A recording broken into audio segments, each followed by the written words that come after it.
A teleprompter. This is a form of computer screen which is usually attached to a camera. It enables a presenter or a caster to read directly from the screen while production is going on.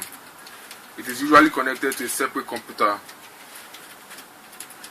where the information being read is generated from. Stop. The cameraman, or director of photography as they prefer to be called, is the man behind the action you see on air. He serves as the eyes and creative goggle of both the director and the producer. His duty is to interpret the actions going on into meaningful visuals, and with his camera, he works simultaneously with the director.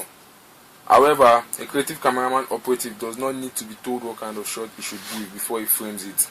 He translates the imagination of the director into reality. The lighting personnel. He is responsible for illuminating the studio and creatively setting the mood for the production that is to take place.